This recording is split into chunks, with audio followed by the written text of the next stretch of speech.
Hello everyone. आज बात करेंगे उपाय की कि उपाय करने से किस्मत बदल सकती है, जो कि एक भ्रम फैल रहा है।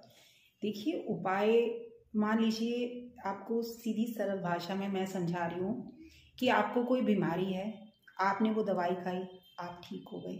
बस उपाय इतना ही काम करेगा। आप बोलो उस अकाउंट को, जो कार्मिक अकाउंट है, उसको क्लियर कर दे, ये मैंने कभी नहीं देखा इन प्रैक्टिकल वे। 5 उपाय, जैसे गायत्री मंत्र करना, क्योंकि सूर्य से हमारी हेल्थ अच्छी रहती है। चांदी की कटोरी में केसर का आप तिलक खोल लीजिए, तो तिलक लगाइए। कहते हैं तिल का हमारी भचक्रिका जो होती है उसको कंट्रोल करता है और हमारे भाग्य को उदय करता है, इसलिए हमेशा तिल का आप देखिए ऊपर की तरफ लगाया जाता है। लेकिन जब मैं वहाँ गई थी हैदराबाद, तो सर ने मुझे ऐसे करके आशीर्वाद नहीं दिया, साइड से कंधा रख के ऐसे।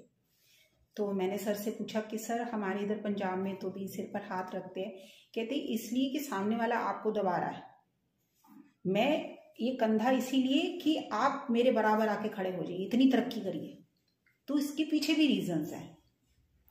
तीसरा उपाय कि जैसे कौवे कुत्ते को रोटी डालनी, गाय को रोटी डालनी, ये हमें हर रोज करना चाहिए, ऐसे नहीं आज ये उपाय बना है। के घर में भी श्राद्ध होता है, तो ये सबसे पहले कुत्ते का, फिर कौवे का, फिर गाय का, ये निकालते ही निकालते हैं। सबसे पहले उनको दान दिया जाता है। फिर पितरों की शांति के लिए बोलते पीपल पर आप पानी चढ़ा के आओ, जो तर्पण के समय दिया जाता है। फिर बोलते कि दिया जला के आइए। तो ये मेरे को ऐसा नहीं लगता कि इसको करने से भी आपकी किस्मत बदल जाएगी, लेकिन ये परोपकारिता है। रोटी क्यों खिलाई जाती, मुझे रीज़न तो नहीं पता, लेकिन बोलते हैं कि अपनी थाली में से इन तीनों को आपने रोटी खिलानी है। क्योंकि मैं पंडित तो नहीं हूँ, तो मंदिर जाना ही चाहिए।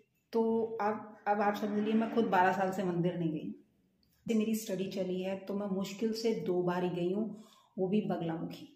क्योंकि जैसे ही माँ ने मेरी मनोकामना पूरी करी तो मैं उनको थैंक्स बोलने के लिए गई थी। और रुद्राक्ष पहनने से भी आपकी किस्मत नहीं बदलती। रुद्राक्ष राहु है, जब तक आप राहु की पोजीशन कुंडली में ना देखो ना, तब तक आपको रुद्राक्ष नहीं पहनना चाहिए।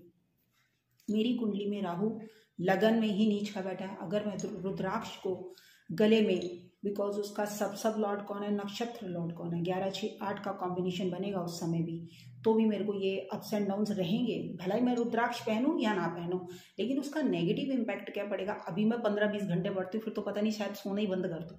आप कोई भी उपाय करते हैं तो ये सोच के मत करिए कि कोई चमत्कार होना है, कि ये 5 करेंगे उपाय तो इससे हमारी किस्मत बदल जानी है। क्योंकि ये चमत्कारिक उपाय हैं, इसको अपनी रूटीन में शामिल कर लो। रूटीन में शामिल करने से आपकी हेल्थ अच्छी रहेगी। आप परोपकार कर रहे हो। और रुद्राक्ष अगर आप पहनते हो तो बिना कुंडली देखे, बिना राहु की पोजीशन के मत पहनिए, क्योंकि हर चीज आपको खानी है और वो फलित होगी, एलर्जी ही नहीं करेगी। तो हर चीज में शक्ति है, क्योंकि प्राण प्रतिष्ठा होती है, चाहे जेम स्टोन में, चाहे रुद्राक्ष में हो। लेकिन क्या हमारा शरीर उसको झेलने की ताकत रखता है?